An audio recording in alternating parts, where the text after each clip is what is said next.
रसूलुल्लाह सल्लल्लाहु अलैहि वसल्लम तुगरुल बैक के ख्वाब में। तुगरुल बैक सल्जूक का पोता और मिकाइल का बेटा नहायत जबरूत किस्म का सुल्तान था। बिजासरी जो एक तुर्क नस्ल का शख्स था जो बगदाद में फ़ौज का जनरल था, ने खुलफिया कायम के ख़िलाफ़ बगावत कर दी। इसी असना में तुगरुल बैक अज़रबैजान में थे।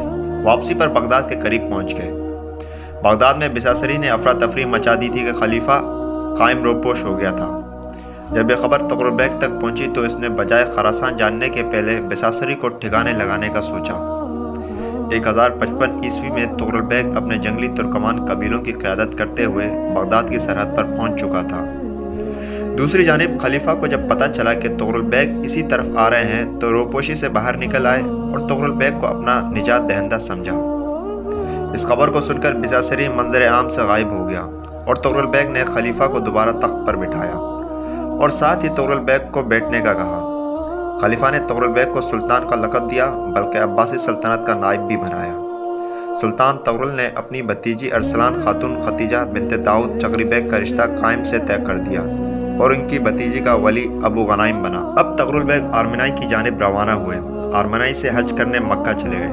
तुगरुल बैक की अदम मौजूदगी का फ़ायदा उठाते हुए बिजासरी देलमी और बाकी फ़ौज के साथ 1058 ईस्वी में वापस आया और खलीफा को माजूल करके खुद तख्त पर बैठ गया।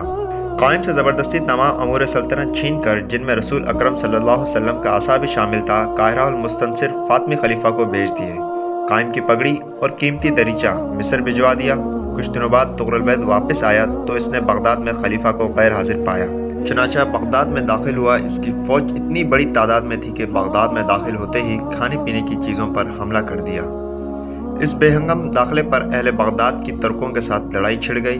मलिक रहीम जो अब्बासी खलीफा का नायब था, इसकी शरारत की वजह से बगदाद में एक तूफ़ान आ गया। अहले कुर्क ने तुर्कों को अहले बगदाद से बचाया, लेकिन हालात काबू से बाहर हो गए। तुगरुल बैक के आने के बाद सख्त लड़ाई शुरू हुई। तुगरुल बैक ने अहले बगदाद के घरों पर कब्जा कर लिया। बिजासरी ने इब्राहिम जो तुगरुल बैक का नौजवान भाई था को अपने साथ मिला लिया। चुनांचे अब इब्राहिम भी खलीफा और तुगरुल बैक का मुखालिफ हो गया। तुगरुल बैक ने अपने भाई इब्राहिम को समझाने की बहुत कोशिश की, लेकिन वो नहीं समझा।